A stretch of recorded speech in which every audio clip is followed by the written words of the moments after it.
ಅಕ್ರಮವಾಗಿ ಗೋವುಗಳನ್ನು ವಧೆ ಮಾಡಿದ ಆರೋಪದ ಮೇಲೆ ಬೆಳ್ಳಾರೆ ಪೊಲೀಸರು 3 ವಿರುದ್ಧ ಕೇಸು ದಾಖಲಿಸಿ ಆರೋಪಿಗಳನ್ನು ಬಂಧಿಸಿದ್ದಾರೆ.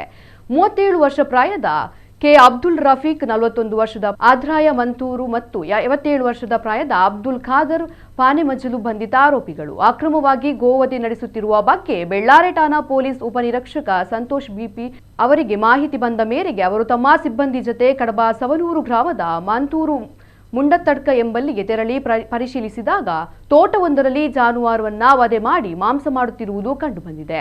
ಸ್ಥಳದಲ್ಲಿದ್ದ ಮೂವರನ್ನ ಹಿಡಿದು ವಿಚಾರಿಸಲಾಗಿ ಅವರು ಯಾವುದೇ ಪರವಾನಗಿ ಪಡೆಯದೆ ಅಕ್ರಮವಾಗಿ ಗೋವಧೆ ಮಾಡಿ ಮಾಂಸ ಮಾಡುತ್ತಿರುವುದು ದೃಢಪಟ್ಟಿದೆ. ಸ್ಥಳದಲ್ಲಿದ್ದ ಜಾನುವಾರು ಮಾಂಸ, ಇತರ ಸೊತ್ತುಗಳನ್ನು ಹಾಗೂ ಆರೋಪಿಗಳನ್ನ ವಶಕ್ಕೆ ಪಡೆದ ಪೊಲೀಸರು ಆರೋಪಿಗಳ ವಿರುದ್ಧ ಕರ್ನಾಟಕ ಜಾನುವಾರು ಹತ್ಯೆ ಪ್ರತಿಬಂಧಕ ಮತ್ತು ಸಂರಕ್ಷಣಾ ಕಾಯ್ದೆಯಡಿ ಪ್ರಕರಣ ದಾಖಲಿಸಿಕೊಂಡಿದ್ದಾರೆ. ತನಿಖೆ ಮುಂದುವರೆದಿದೆ.